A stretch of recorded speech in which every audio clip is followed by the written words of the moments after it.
in a world that feels, you know, more connected every day, is English really heading towards being the single world language? Uh-huh. Or is something maybe more complex going on?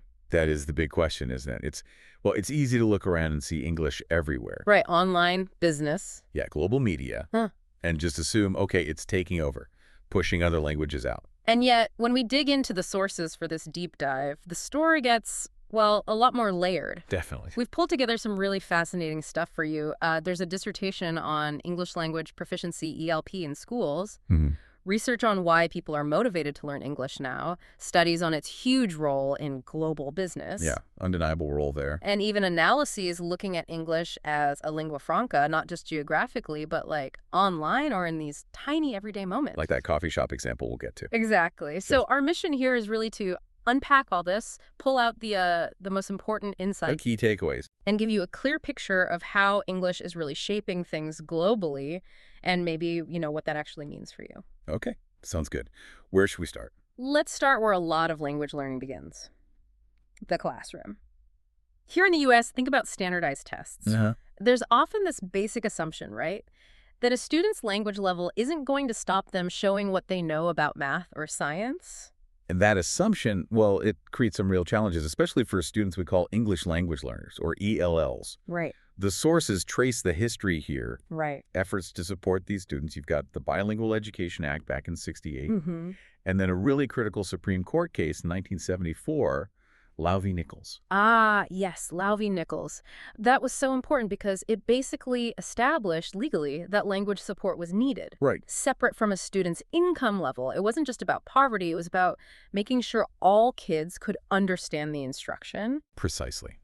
And this is where we get to a really key distinction, one that maybe early standards didn't focus on enough. What's that? The difference between sort of social language, Like chatting with friends. exactly, sometimes called BICS, basic interpersonal communication skills, Ah. and the much, much more complex academic language. The language you need for school subjects, CALP, Ah. right? Cognitive Academic Language Proficiency. That's the one. And think about it. Yeah, it's like, I can order a coffee in another language pretty easily, Uh-huh. but explaining, I don't know, cellular respiration, that's completely different. It's a whole different ballgame. And, academics still debate the exact definition of academic language. Like what counts? School words, subject words. Yeah, different tiers of vocabulary, things like that. But the core idea from the sources is crystal clear. Which is? If a student has limited skills in that specific academic English, it makes it much harder for them to learn subjects taught in English. It's a real barrier. And the sources link this to Cummins' threshold hypothesis. They do. The idea there is, essentially, that for bilingual students to get the real cognitive boosts from using multiple languages, they need to reach a certain level, a threshold, in both languages. And schools can either help them get there or, well, potentially hinder that. Exactly. And something else that's really important to grasp is just how diverse ELL students are. It's not just one group. Not at all. I mean, Yeah. yes, Spanish speakers are the largest group in the U.S., around 72% back in 2011 data. Okay. But there are literally hundreds of other languages spoken at home by millions of students. Hundreds. Wow, that's incredible diversity. It really is. And the growth rates have been huge. Hmm. Between 1980 and 2011, the number of people speaking a language other than English at home in the U.S., up 158%. Ooh. And for some specific groups, like Vietnamese speakers, it was almost 600%. 600%. And just the increase in Spanish speakers alone in that time was nearly 26 million people. That really puts the scale into perspective. So, okay, back to testing. If language can interfere, how do you accurately measure what a kid knows academically? The sources confirm this is a tough nut to crack. Definitely. There was one study example looking at math scores. Yeah. When they statistically adjusted the scores to account for the influence of English language skills. Okay. The achievement gap between different student groups looked quite different than just looking at the raw scores. So the language part was really skewing the picture of their math knowledge. It shows how tangled up language and content knowledge are in these tests. The sources also mention growth measures, like the MAP test. Right. They use something called a conditional growth index, CGI. Yes, CGI. Yeah. It basically compares a student's progress to other students who started at a similar point. And this is where the sources found something really, really interesting about growth based on English proficiency levels. Okay, tell me. Well, you'd expect, and generally see, lower proficiency students have lower achievement and less growth. Right, and proficient students have high achievement, strong growth. Makes sense. But those students in the middle, the intermediate level, Yeah, what about them? their achievement scores often look lower, more like the less proficient kids. Okay. But, and this is fascinating, their growth rate over the school year. How much they improved. Yeah. It was often much higher, actually closer to the growth rate you see in fully proficient students. Wow. So even if the snapshot score isn't high yet, they're actually learning and progressing really fast during the year. That seems to be the implication. It really challenges just looking at one test score. It does. It suggests that just using these broad proficiency labels might hide the real learning momentum for those kids in the middle. Yeah, the sources kind of imply our systems might need more nuance to really see and, support that progress. That's a huge takeaway for educators, definitely. Okay, so that's the school foundation. Now, let's pivot. Let's talk about where English skills take you after school. Right into the professional world, the global economy. And here, English shifts from being a subject to being, well, a critical tool. Absolutely. There's a really compelling study in the sources that focused on Indonesian university graduates. Indonesia. Okay, what did they find about English and careers there? Get this. Every single graduate they surveyed said English skills were absolutely crucial. Every single one. Yep. Critical for getting ahead in their careers, especially if they aimed for international jobs or big multinational companies. But the study also pointed out a gap, didn't it? A big one. A gap between the English skills employers were looking for and what the recent graduates actually brought to the table. So a disconnect between education and market needs there? Clearly. And the graduates themselves knew what good English offered. They talked about, better job A prospects. competitive edge. Major competitive edge, yeah. Being able to talk easily with colleagues from anywhere, expressing ideas clearly. Navigating different work situations. Exactly. They felt it just gave them a much better handle on the whole global professional scene.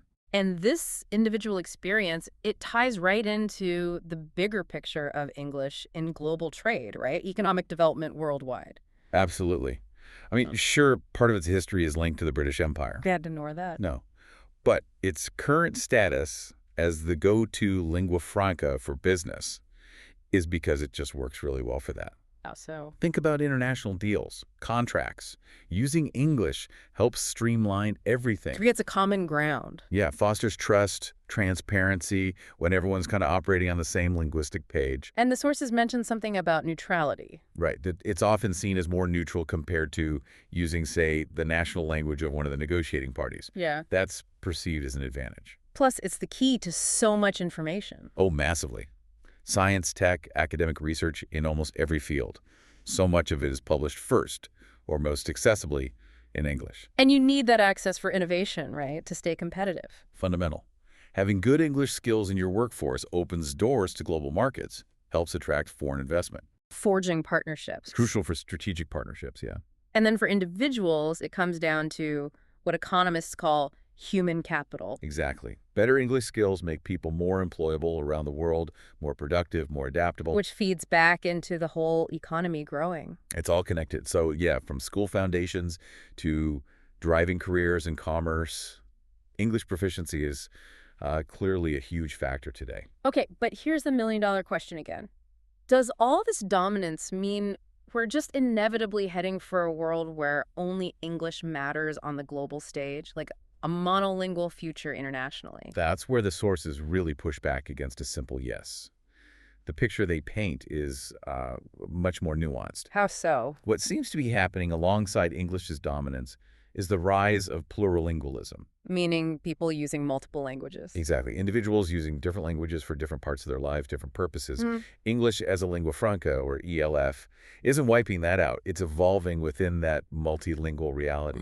And measuring influence is tricky, right? It's not just counting speakers or mapping countries anymore. No, researchers are trying different methods, like Weber's criteria looking at economic power, social prestige, or things like the Global Presence Index, trying to quantify influence in broader ways. And the sources talk about languages being important in these non-territorial ways. Yeah, like in specific domains or activities, regardless of where you are. Think about Latin. Still used in some religious contexts. Right. Or French, historically in diplomacy, still in ballet. Italian and opera or classical music. Domains with their own linguistic currency. Exactly. And that coffee bar example from the sources in Warsaw, Poland, is such a perfect little illustration. Right. The menu used Polish, obviously, but also English and Italian coffee terms. Espresso, macchiato. Latte, yeah. And the really neat part, those Italian terms often spread around the world through English. Ah, so English acts like a carrier sometimes. Precisely. It shows how languages interact, borrow, influence each other, often with a lingua franca like English playing a mediating role. It's not just English replacing things. Okay, what about online? That feels like a huge domain for English. It is. One study cited found over 55% of website content was in English, still dominant there. But yeah, other languages have a massive and growing footprint among internet users. Chinese, Spanish, Russian, many others. So the users are more diverse than the content. Significantly. Oh. And maybe even more importantly, the internet isn't just for global chat. People are increasingly using it for local stuff, national conversations, all happening in their local languages. So the internet is reinforcing local languages too, not just global English. It seems so. It's a tool for both. Then there is this idea of global language networks, looking at connections through book translations or Wikipedia edits, Twitter. Yeah, trying to map influence through actual interactions. What did that show? Well, English often pops up as a central hub, especially in the Wikipedia and Twitter data they looked at. It connects lots of other languages. Makes sense. But crucially, it's not the only hub. Other languages, like Russian and Chinese, were also major connection points, especially in things like book translations. Interesting. Maybe reflecting different spheres of influence or types of content. Could be. Perhaps historical ties, geopolitical spheres, specific cultural flows. So it's more like a network with multiple important nodes, not just one center. That's a better way to put it. Mm-hmm. Although, we have to be careful that kind of data might skew towards educated folks or specific platforms. Sure. Caveats apply. Always.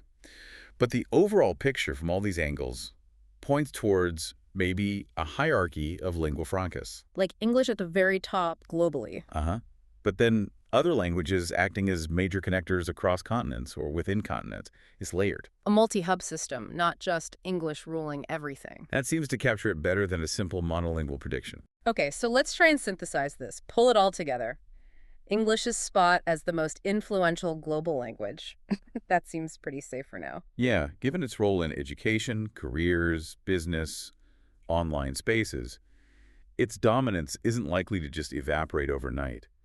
But this feels like the big takeaway. It is. The world isn't just becoming monolingual English. Plurilingualism is rising, local languages are strong, other languages are important regionally. Right. No single language looks poised to actually knock English off that top global perch right now, but the overall landscape is definitely multilingual and getting more so in some ways. And English itself is changing because so many non-native speakers use it, right? This ELF idea. Exactly. English as a lingua franca isn't static. It's starting to absorb influences from other languages. And the goal for speakers is shifting. Yeah, less about sounding like a perfect native speaker from London or Chicago, and more about just being understood. Intelligibility, effective communication in diverse groups, that's the focus. And the sources mention that languages with lots of non-native speakers can sometimes simplify. Yes, structurally, over time, that can happen.